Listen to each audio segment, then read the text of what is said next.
দেখো, আজকে তোমাদের আরআরবি গ্রুপ ডি 2025-এর যে এক্সপেক্টেড কাট অফ সেটা সম্পর্কে আলোচনা করব।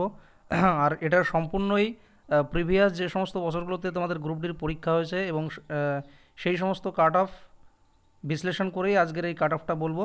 এবং প্রিভিয়াসে কত ভ্যাকান্সি ছিল এবং এবার কত ভ্যাকান্সি রয়েছে, আর প্রিভিয়াস যে কোশ্চেনের ধরন আর এই বছর যে কোশ্চেনের ধরন সেটা কেমন রয়েছে তার উপর ভিত্তি করেই আজকের কাট অফটা বলবো। তো চলো আজকের কাট অফগুলো একে একে আলোচনা করি।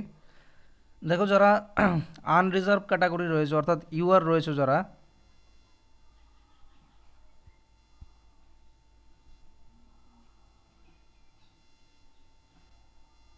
যারা ইউআর রয়েছে তাদের নাম্বার যেতে পারে 75 থেকে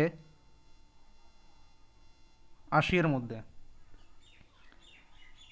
এটা যারা আনরিজার্ভ ক্যাটাগরি তাদের নাম্বার রয়েছে 75 থেকে 80-এর মধ্যে।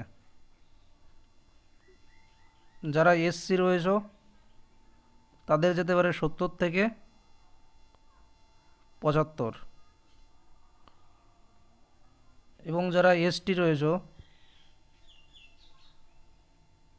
তাদের যেতে পারে 50 থেকে 55। যারা ওবিসি রয়েছে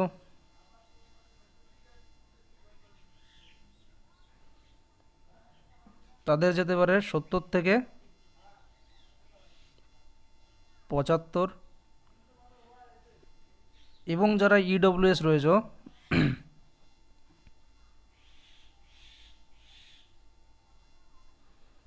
তাদের যেতে পারে 65 থেকে 70। ইডব্লিউএস যারা রয়েছে তাদের যেতে পারে 65 থেকে 70। তো দেখো, এই যে যে কাট অফগুলো বলা হলো এগুলো এক্সপেক্টেড, এটাই যাবে তার কোনো কথা নেই, তবে এগুলো প্রত্যেকটাই এক্সপেক্টেড যে যারা ইউআর রয়েছে তাদের 75 থেকে 80।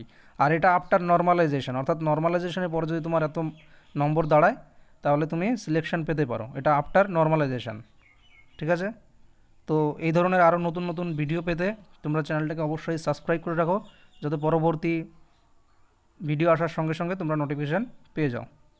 তো এই ভিডিওটাকে আরও অনেকের কাছে শেয়ার করে দাও, যারা যেন তারাও এই বিষয়টা সম্পর্কে জানতে পারে।